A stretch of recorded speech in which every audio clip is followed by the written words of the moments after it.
One of the most common questions I get as a full-time studio photographer is, what's the right camera to buy for headshots, or editorials, or weddings, or landscapes, or products, or? What's gonna give me the best image quality at the best cost? And I totally get this question because the industry makes it feel like your work will only look professional if you've got the exact model that just dropped last month. But man, it's so much deeper than that. Gear matters way less than people think. Now that could be good news, or it could be not so good news depending on where you're at in your creative journey as a photographer and your skill level. What actually holds most creators back is not their camera or the right lights or whatever other gear, it's how they're actually using it.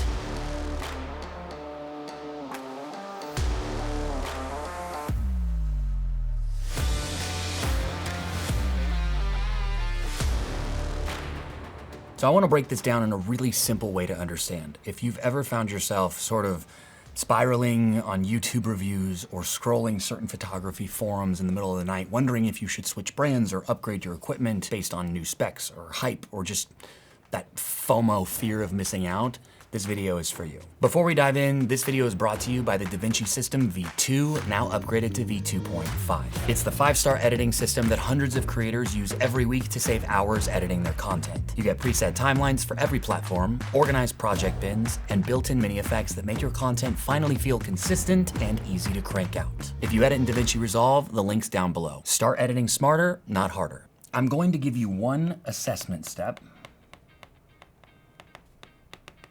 I'm gonna give you 2 action tips. And that's for working with your current gear. And then I'm gonna give you 1 tip on when to invest in new equipment that will actually make you better. And then 1 final mindset shift that's gonna drive this all home and make you feel way better about the gear that you already own. Step 1, the assessment step. This very first step is probably the most unattractive one. I want you to sit down and actually take stock of what you have at your disposal. I'm talking about your cameras, your lenses, your lighting, even your editing software. Half the time people forget they've already got gear that's capable of professional work because they've been trained to think that new always equals better, and we know that's not necessarily the case. But I think that's because we live in such a time where tech and gear advance nearly every single day. Like whether it's an updated, model, a new lens, a new MacBook, there's always gonna be something new that does a little bit more than the last thing did. And we're all totally trained at this point from things like iPhone releases. Like this is the iPhone 17 Pro Max and it's the cosmic orange. I couldn't resist, I got it. I'm curious, how many of you guys are actually on the iPhone upgrade program with Apple? That's what I'm on. It's where you can update your phone every year to the latest model. And it doesn't matter how minimal the updates are, right? They slap a catchy new feature name on the promos and the flock is going to line up every single year like clockwork. And I think it's a status thing in a way. People inherently want the latest and greatest, and there's this sense of, if I don't have it, then I can't do, X, Y, and Z. When in reality, they totally can. Yes, the camera updates on the 17 are great. Are they so great that I couldn't have remained with my old phone? Probably not. That same mentality transfers right over to photography. Camera brands know that if they introduce a Mark II of something, people are gonna buy it without really thinking too hard, even if it won't bring them any additional income or make them significantly better or their work more professional looking, right? They wanna upgrade because if their camera body doesn't say Mark II on it, it suddenly feels outdated in their hands. I've done it more than once, and I'm sure that so many of you guys have too. Perfectly functional setup, and then I'll go drop some stupid amount of money just to say I've got the latest and greatest. Did it increase my income? No, probably not. Did it make my job easier? Maybe in some cases, but not usually, right? These are things that you need to consider. Now, when you make that audit list, you have to ask yourself, how many of these things do I actually use on every single shoot of mine? And am I already profitable with what I've already invested in? And I'm speaking in terms of profitability here because if you're just a hobbyist, you don't need to upgrade every chance you get. Pro photographers are earning a living with their camera, and you really do want to be the ones to assess the value exchange that comes with every new investment in gear. I promise you, you're going to find with this assessment step that you have a bunch of great gear that is simply collecting dust. I've got a ton of it. They're purchases that are just sitting around and not being used. And maybe it's an extra lens or a light modifier that you bought after watching one creator's hype video. That's money you already spent on gear that's not even a part of your workflow. Maybe it can be, maybe it shouldn't be.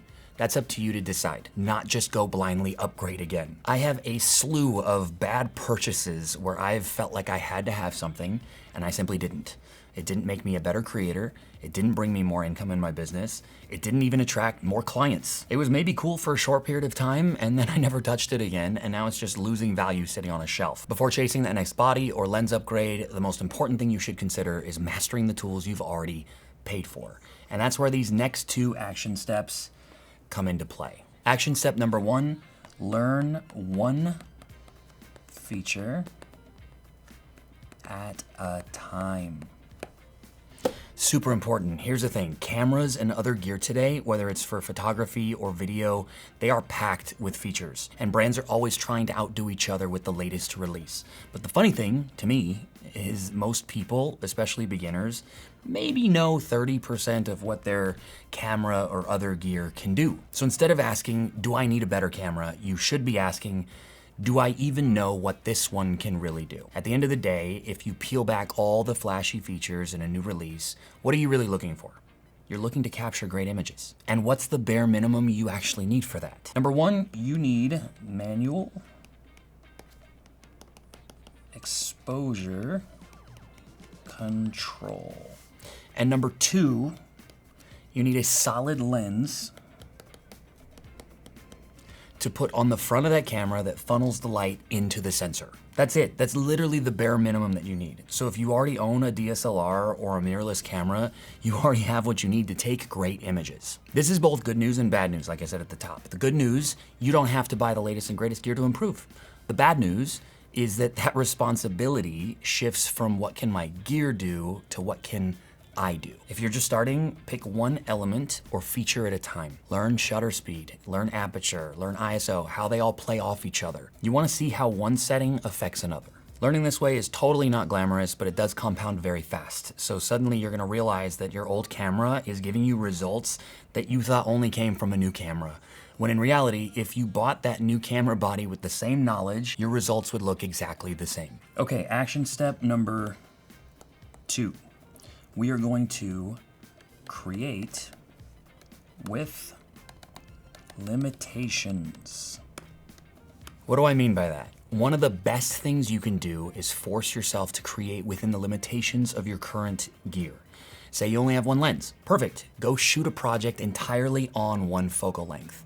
You're gonna learn how to move your feet, how to compose differently, how to see the world in that perspective. That's training your eye, not your gear. A lot of photographers don't want to put in work like that though, and that's why they remain stuck at one skill level. Each one of these little experiments is gonna teach you something new about control. That knowledge, I'm telling you, is worth way more than another light or another lens that you don't even know how to use yet. The hardest truth in photography is that limitations make you resourceful. They force you to problem solve in a moment's notice. And that's what builds actual skill with a camera. And when you do eventually upgrade, a new lens, a new light, whatever it is, you'll know exactly why you're adding it and how to use it because you've already stretched your current setup to its absolute limits. Okay, step 4, we are going to invest strategically. I'm not saying never buy new gear. There are real reasons to upgrade your equipment, but you've got to do it strategically. So ask yourself, what is actually holding you back from creating the work that you want? If the bottleneck in your work is storage because you're constantly running out of card space or hard drive room, then storage is a smart purchase before another body, right? If the bottleneck is that you can't get sharp images in the studio because you're working with a variable cheap kit lens, maybe it's time to do a faster prime or a great zoom that's constant, not another $3,000 camera body with the same old cheap lens. So the mistake a lot of photographers make is always solving the wrong, I'll circle that, problem.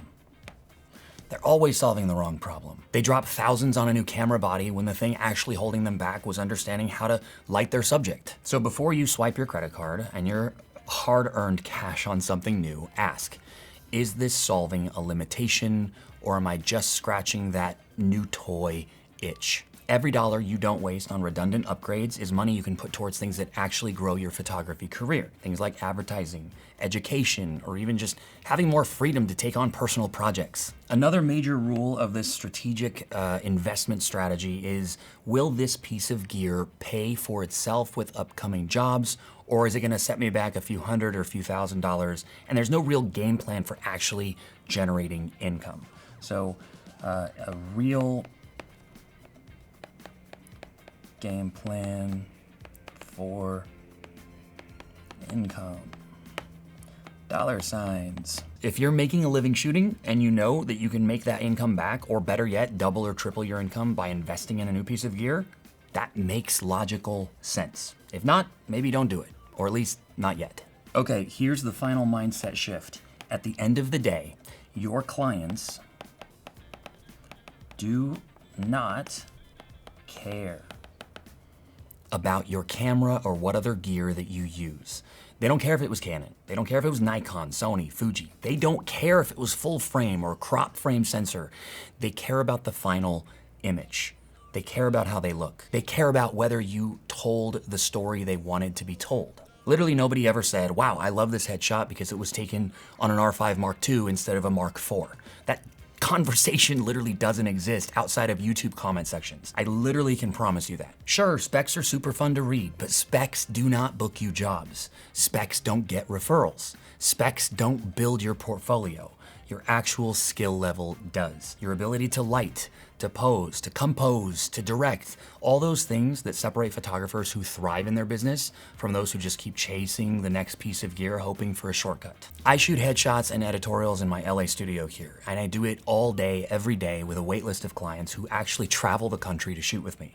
That's awesome. I'm so humbled by that. But they're not coming to me because of the camera that I use. They're coming to me because I produce a product that is highly desirable. It doesn't matter what camera I shoot it on as long as I provide the result. Okay, so here's my challenge to you. Instead of spending the next few weeks comparing specs, spend that time mastering one new thing on your current camera. Build a project around it. Share it with friends, share it online. That will do way more for your growth than a new piece of gear ever will. And if you still feel like upgrading after that, great. At least you'll know exactly why you're upgrading and how it's gonna change your entire workflow. That's how you grow as a creator. But all right, I'll go ahead and wrap up the video here. If this gave you something new to think about and you wanna hang out with me and talk more about cameras and photography, do me a favor, hit that like button and hit that subscribe button, and I'll catch y'all in the next one.